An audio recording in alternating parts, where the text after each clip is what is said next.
Let's talk about dreamcasting the stars of Heated Rivalry in Marvel and DC and at least one other project, because we're all obsessed with these boys. They are stars in the making and they deserve a chance to shine. And what better way to show your appreciation than saying this is what superhero they should be playing? Probably there are better ways. Still, I'm going to talk about who I think they should play in the MCU, in the DCU, and in a special bonus category. I have written comics for both Marvel and DC, but I have no actual influence over anything ever, so I am not able to make these things happen, unfortunately. Happy to speak them into the world. So, for the MCU, Connor Storrie, I think, he would be great as Nova, overconfident, space gallivanting Kree hero with basically insect powers. It's not that creepy. Spider-Man has insect powers. Okay, no, arachnid powers. Connor Storrie would be an amazing Marvel boy. I would love to see him play Kazar, for obvious reasons. I mean, look at that butt. I mean, body. I mean, acting talent. But my pick for Connor Storrie for the next phase of Marvel movies, i.e. the X-Men phase of Marvel movies, is Iceman. I think he has the perfect look. I think in real life he seems so charming and diffident and sweet, and I think he could capture that in his version of Bobby Drake. For Hudson Williams, my first thought was another X-Man character. There aren't really any that jump out to me. Like, I wouldn't want him playing Beast and hidden behind blue fur. He's a little too square to play Nightcrawler, who's a very lean character. He could play Shinobi Shaw, who is half Asian, like Hudson Williams, but that's not an interesting enough character. He could play Northstar.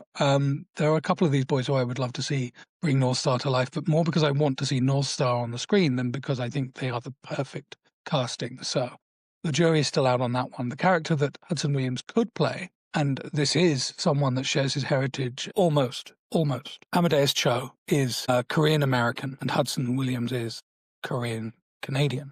So I'm kidding. It's fine. It's great. Amadeus Cho, a.k.a. Brawn, who is one of the smartest people in the world, but also became sexy Hulk. She-Hulk was always sexy, but the male Hulk was always kind of like a knuckle. And then they made Amadeus Cho the smart, sexy boy Hulk. And yeah, Hudson Williams would absolutely kill it in that role. He is smart and he is brawny. Francois Arnaud. Now, of course, the story goes that Francois Arnaud's character, Scott Hunter, is based on Steve Rogers. Originally, the Game Changer novel was based on a Stucky fanfic. I feel like Kip is so far removed from Bucky that I don't see it anymore. But certainly I can see how Scott Hunter, especially in the books, is like Captain America.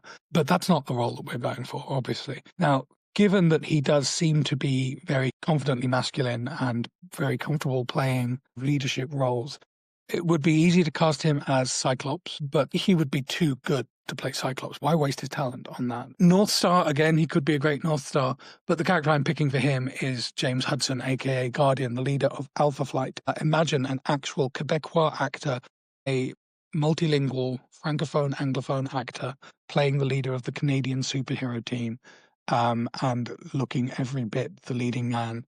James Hudson, Francois Arnaud, it's perfect. And finally, from the MCU, we have Robbie GK, a.k.a. Kip himself, who I would never have cast as Bucky, but I would cast as, well, first of all, Hulkling. He would be a great Hulkling. He and Joe Locke together as a couple, Wiccan and Hulkling, Billy and Teddy. He would have to dye his hair blonde. I am prepared to endure the sacrifice he would be making by dyeing his hair blonde. I mean, he's so good looking. I'm sure he's an amazing blonde. And he's beefy. He's not very tall, however, so he wouldn't tower over Joe Locke, but, there are ways to make movie magic happen. But being not very tall and being Canadian does mean that there is the other role that he is absolutely the right choice for, and that's Wolverine. Square jaw, stubble, wide, hairy-chested. Wolverine is like 5'4", 5'5". Robbie GK is 5'7", 5'8", but he's a lot closer in height to Wolverine than Hugh Jackman, and I would like to see a short, mean, growly, sexy Wolverine, and I think Robbie GK is it. So Connor Storrie as Iceman, Hudson Williams as Amadeus Cho, Francois Arnaud as Guardian, and Robbie GK as Wolverine. For the DC Universe, well, there is a bit of an advantage here for Connor Storrie. He has already played a DC character, a very notable one, though not in the main DCU, cinematic DCU. DCCU? The Gunniverse. No, he was in Joker Folie Deux. Spoilers for Joker Folie Deux for anyone that wanted to watch that film and yet inexplicably hasn't watched it yet. I don't think you exist. At the end of that movie, the character played by Joaquin Phoenix is murdered by another inmate in the prison, and that inmate is in fact the real Joker rather than the one that you've been following for 2 Joker movies now. Perplexing. But that other Joker, younger, hotter Joker, is played by Connor Storrie. So in the Jokerverse, Connor Storrie actually is the Joker. In the Matt Reeves Batman universe, it's Barry Keoghan, I believe, though I don't know if that's officially confirmed. And in the James Gunn universe, it's not been cast yet. So Connor Storrie could be the Joker in that universe. I mean, that would be a little bit legitimizing the horrors of Joker Folie Deux. But on the other hand, Connor Storrie definitely has the nuance, the complexity, and the look. The most beautiful lips in the world, carved into a Joker smile. I mean, that's chilling just to begin with. Incredible cheekbones, so the white makeup's going to sit great. Yeah, I think Connor Storrie as the Joker makes a lot of sense. I also think he could play Jason Todd. Like, obviously that's casting him in an Ilya-esque role in that he's broody and distant and enjoys making other people uncomfortable, but he would be great. But the role I would actually choose for him is Aquaman. Arthur Curry version. We know Jason Momoa is now playing Lobo, so that leaves a vacancy for a new Aquaman, and Connor Storrie soaking wet. Anyway, Hudson Williams, he would be a great Nightwing, I think. I think that he would be really fun in the role because he was very charming. But the role, again, and I don't want to pigeonhole him in playing half Asian roles. I think he can play just about anything, especially Nightwing. But there is a character that he would be great for that is half Asian, and that is Connor Hawke, one of the Green Arrows. I love Connor Hawke as a character. He is a queer, asexual character. He is half Asian, half white. I think Hudson Williams could give that character a lot of depth, and they can put that character in the Titans movie with Nightwing, and that would be great. For Francois Arnaud, I just have the one pick. Batman. I'm sorry, I know we all want Jonathan Bailey to play it. If they cast Jonathan Bailey, I'll be amazed and stunned and happy. But if they cast Francois Arnaud, I think that's actually better. Jonathan Bailey can do anything, but Francois Arnaud, I think, has a haunted intensity about him, and he is also a queer actor. So we're getting a queer Batman, whichever of those 2 actors we cast. And yeah, he looks incredible in a tuxedo. You need a Bruce Wayne as well as a Batman, and Francois Arnaud, I think, could do both. And I mean, look at those rippling muscles. He's not going to need a sculpted bodysuit. Finally, Robbie GK for the DC Universe.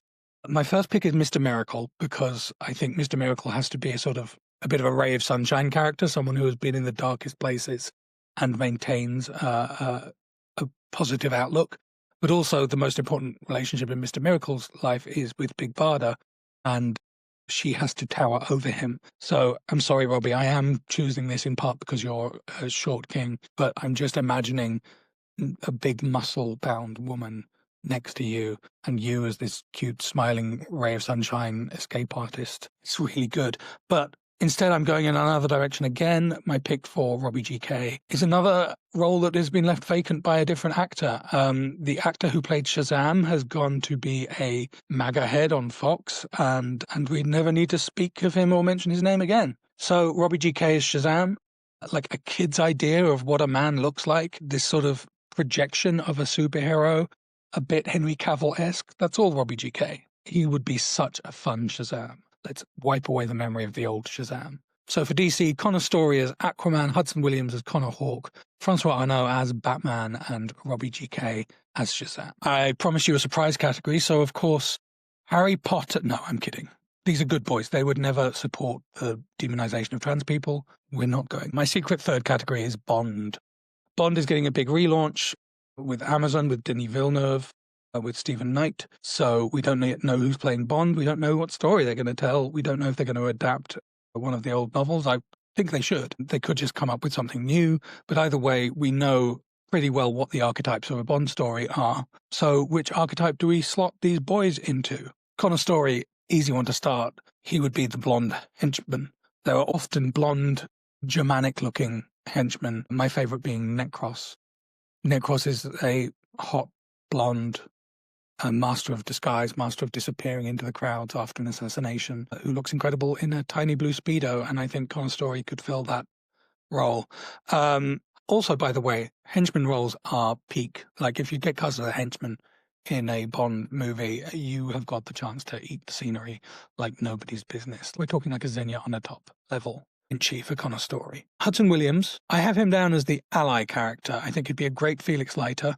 Felix Leiter, though an American agent, has been played by a Canadian before, so it's okay. It's allowed. But he could also play a CSIS agent.